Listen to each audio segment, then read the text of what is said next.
Hola queridos hermanos, bienvenidos sean al canal.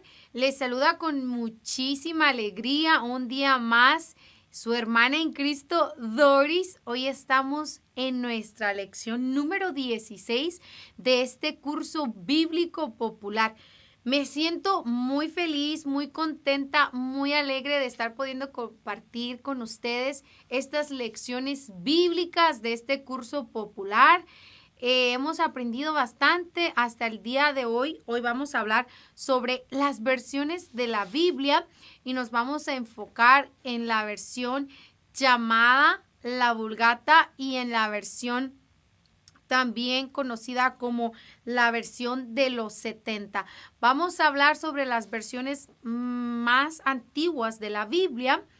Y vamos a aprender, se recuerdan que les decía el día de ayer que vamos a hablar de la Vulgata, que es la razón por la cual la iglesia dedica septiembre al mes de la Biblia. Y es que esta versión, ahorita vamos a hablar a continuación con respecto a esta y por qué hablamos un poquito más de por qué la iglesia dedica septiembre al mes de la Biblia. Pues de eso vamos a hablar el día de hoy.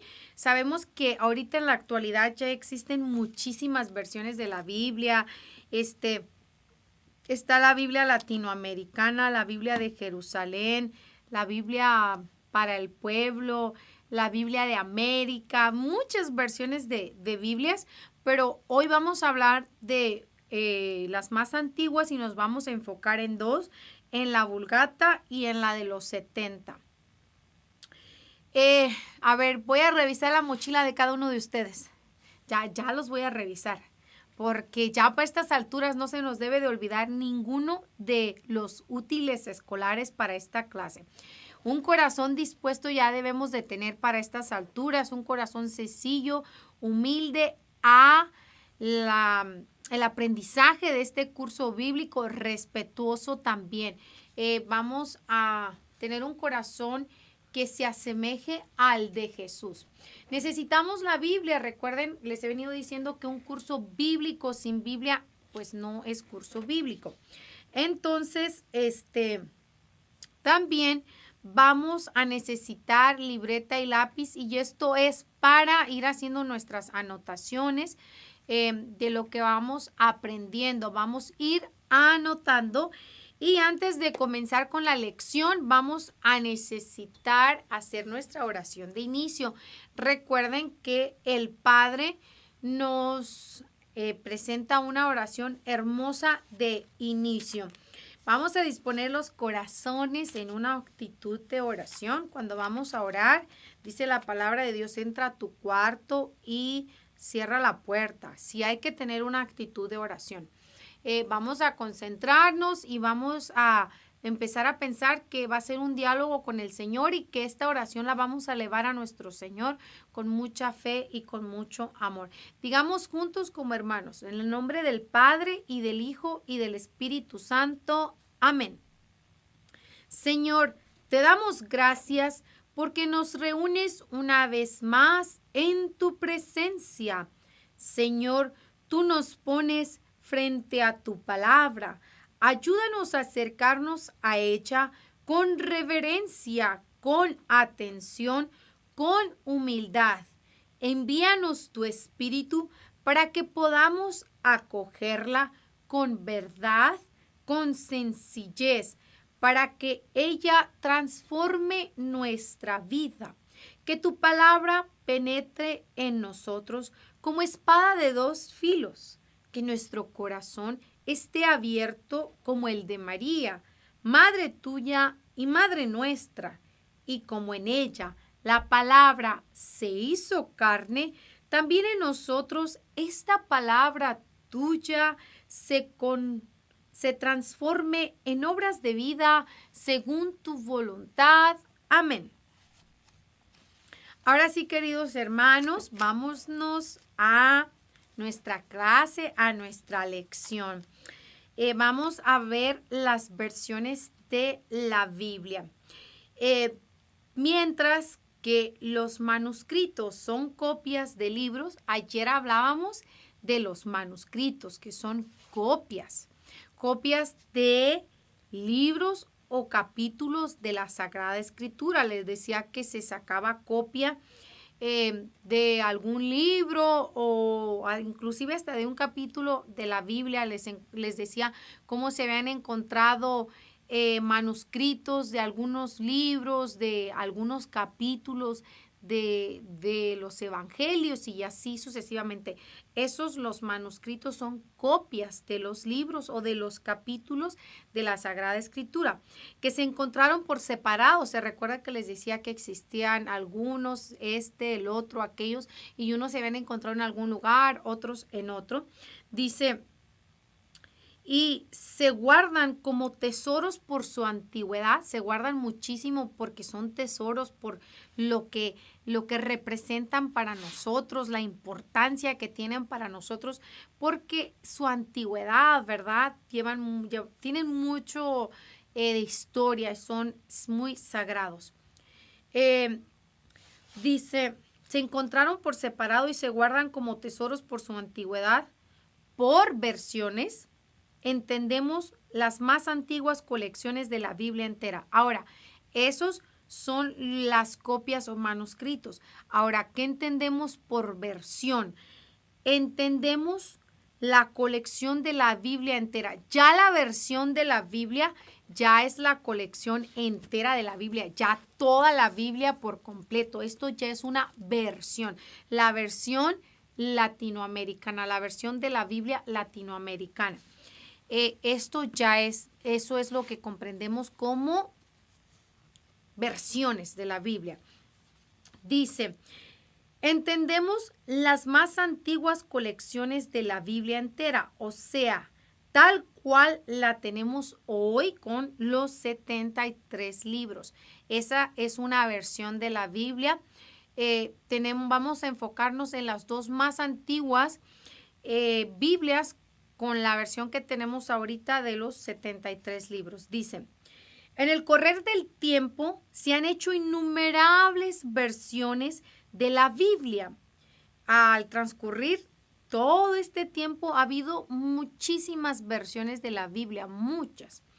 Dice, entre las más antiguas, que son las que más nos interesan, hay dos muy importantes. Hoy vamos a hablar de estas dos versiones muy antiguas que dice el Padre. Hay dos muy importantes. Él dice que estas dos versiones de las que vamos a hablar son muy importantes. Dice, la de los 70, hay una versión de la Biblia conocida o llamada como la versión de los 70 y la Vulgata. Ahorita les voy a explicar por qué conocida como la versión de los 70 y vamos a hablar un poquito de la Biblia, la Vulgata, que vamos a emplear un poquito más ese tema. Dice, versión de los 70, se llama así, vean por qué se llama así, es una de las más antiguas. Se llama así porque fue realizada por 70 sabios de Israel. Por eso se llama la versión de los 70, que no quiere decir como en el año 1970. No, de esos 70 no. Estamos hablando de otros 70. Se llama así porque fue realizada por 70 sabios de Israel. Por eso se llama así la versión de los 70. Dice, es la colección de todos los libros del Antiguo Testamento, su elaboración entre los años 300 y 100 antes de Cristo. ¿Se imaginan? Esto se elaboró entre 300 años y 100 antes de Cristo. ¿Por qué se menciona primero el 300? Porque recuerden, en la Biblia del tiempo se lee 300, 200, 100 y luego el año 0 con la venida de Cristo. Pues esa elaboración se llevó a cabo entre el año 300 y el año 100 antes de Cristo. Interesante, ¿verdad? Esta versión de la Biblia conocida como la versión de los 70 es muy importante y es muy importante que conozcamos este dato. Dice su elaboración entre los años 300 y 100 antes de Cristo. Estuvo destinada a los judíos de la diáspora, es decir, para el culto de las comunidades judías que vivían fuera de su patria. Para eso se llevó a cabo esta versión y es una de las versiones de la Biblia, de los libros del Antiguo Testamento más antigua. Y obviamente que pues no va a tener el Nuevo Testamento porque muchos de los judíos, bueno, en ese entonces antes de la venida de Jesucristo, pues no existía el Nuevo Testamento. Y hasta hoy en día existen muchos judíos que aún no se convierten al cristianismo, aún no creen en Cristo, no creen y no reconocen a Jesús como el Mesías. Entonces muchos de ellos solamente tienen el Antiguo Testamento y creen en el Antiguo Testamento. Hay muchos que se convirtieron, por ejemplo, San Pablo es uno de los convertidos al cristianismo. Dice ahora, la versión de la Vulgata. Esta es muy importante que conozcamos la historia y la versión de la Vulgata porque es precisamente la relación que hay entre la Vulgata y septiembre como el mes de la Biblia, dice. Es una colección de la Biblia entera. La Vulgata es toda la Biblia entera, Antiguo Testamento y Nuevo Testamento con 73 libros. Atención, muy importante, 73 libros. Dice, es una colección de la Biblia entera de Antiguo y Nuevo Testamento. Fue hecha en latín por San Jerónimo hacia el año 400 después de Cristo en Belén. Era lo que yo les explicaba en el video que hice septiembre, mes dedicado a la Biblia, y les explicaba que esta traducción la hizo San Jerónimo, tradujo la Biblia al idioma latín en la ciudad de Belén. Recuerdo cuando estuve en Belén, hermoso estar en Tierra Santa. Y San Jerónimo muere un 30 de septiembre y debido a eso la iglesia dedica septiembre al mes de la Biblia por la relación que hay entre San Jerónimo y las Sagradas Escrituras. San Jerónimo también es patrono de los cursos bíblicos, es un patrono de todos estos aprendizajes bíblicos porque él hizo un gran trabajo en la traducción de la Sagrada Escritura y no solamente eso, sino que bueno, aquí adelante nos dice que en el concilio de Trento, en el año 1570 reconoció solemnemente como la versión de la iglesia, reconoce a la Vulgata como la versión de la iglesia. Entonces, estas dos versiones son unas de las versiones más antiguas que existen. Y dice, partió de una necesidad. Durante los primeros siglos, vean, esta Biblia, la Vulgata, surge a partir de una necesidad. Durante los primeros siglos se utilizaba en la iglesia la lengua griega. En los primeros siglos se empezó a hablar y a utilizar la lengua griega, el idioma griego. Dice, pero en el siglo III se impuso el latín en todo el occidente. Ya en el siglo III se viene a imponer una nueva lengua que es el latín, el idioma latín, en todo el occidente. Dice, por esta razón hacía falta traducir del griego al latín los libros de la Biblia. Y San Jerónimo se encargó de esta tarea. San Jerónimo es quien lleva a cargo esta enorme tarea de traducir la Biblia al latín. Y él cuando traduce,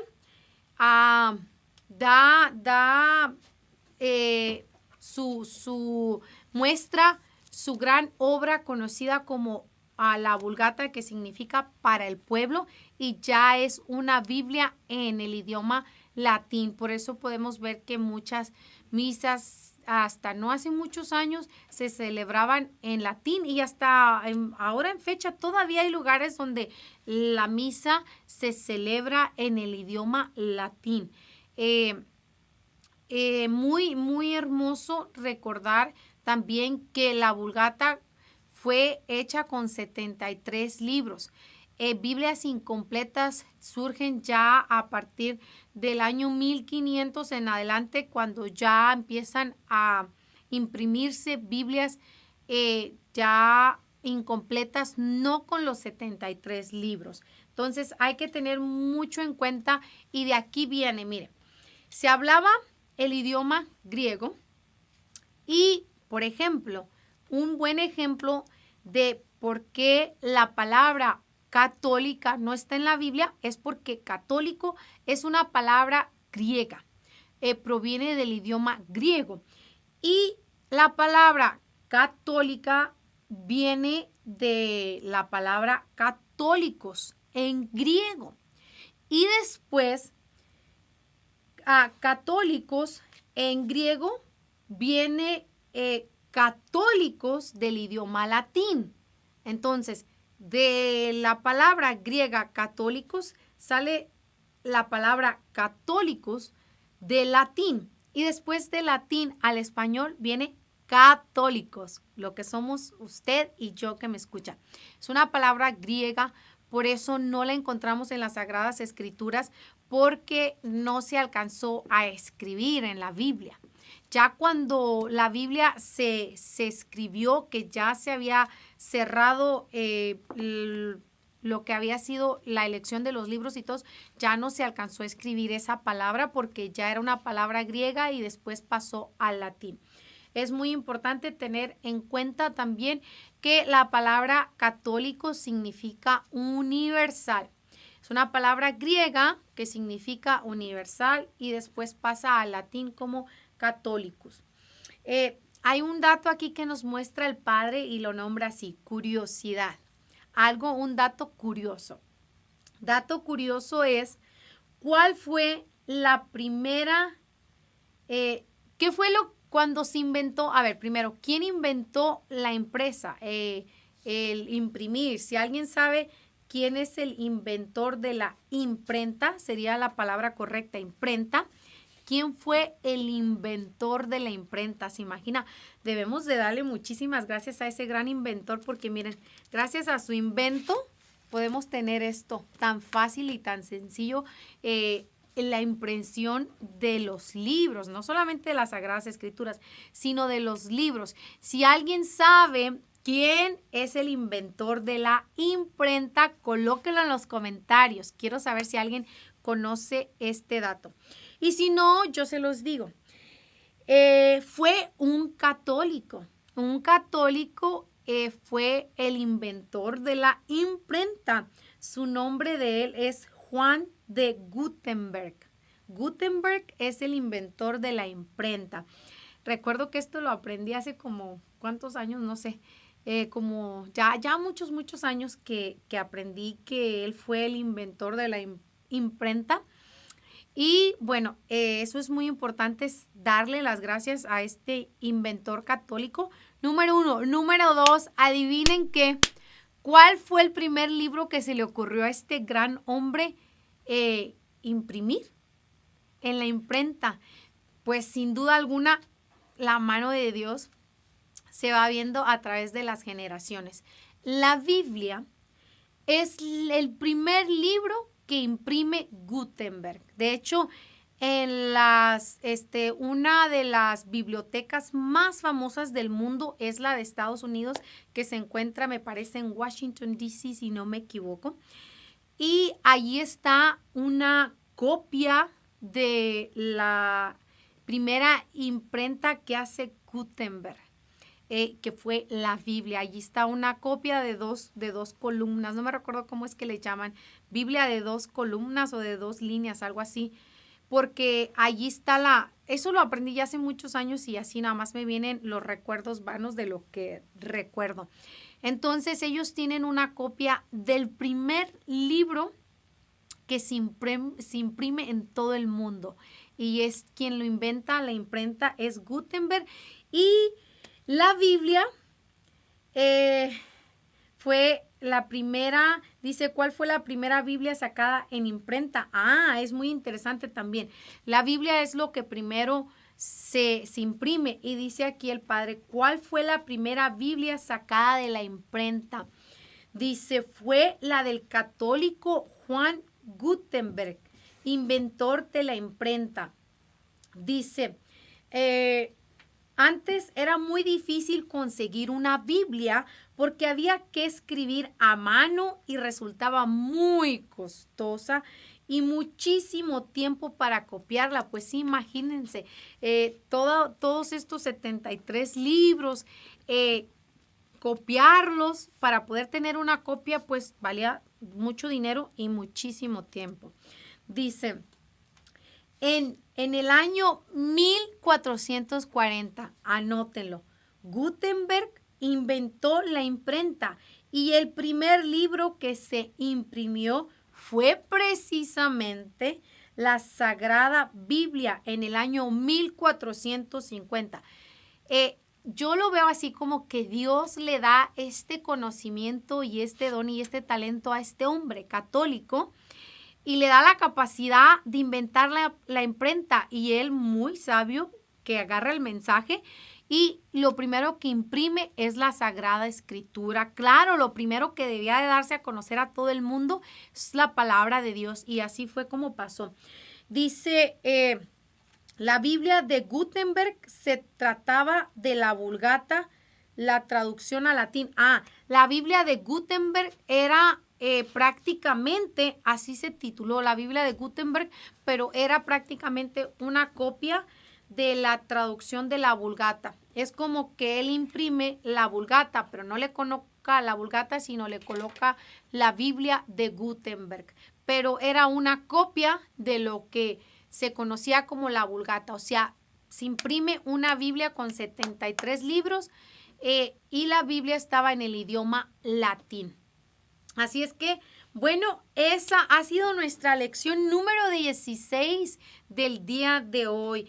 La versión de la Vulgata, la impresión de la Vulgata y la versión de los 70. Debemos de conocer mucho esta información y darla a conocer a los demás. Por eso es que yo los invito a que compartan este video, a que nos regalen un me gusta, a que se suscriban al canal, a que activen la campanita para que reciban las notificaciones. Recuerden repasar en su casa a detalle, escriban lo que crean que es necesario, compartan con su familia, amigos, grupos de oración. Y bueno, prepárense para que en el futuro ustedes sean un instrumento para que den a conocer este curso bíblico a su comunidad o a sus seres queridos.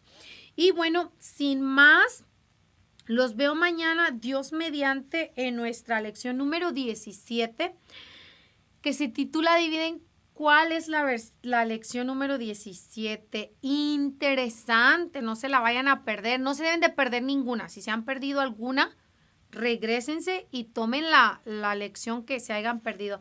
Pero la lección del día de mañana se titula El canon de la Biblia y los libros apócrifos. Este es muy importante que conozcamos.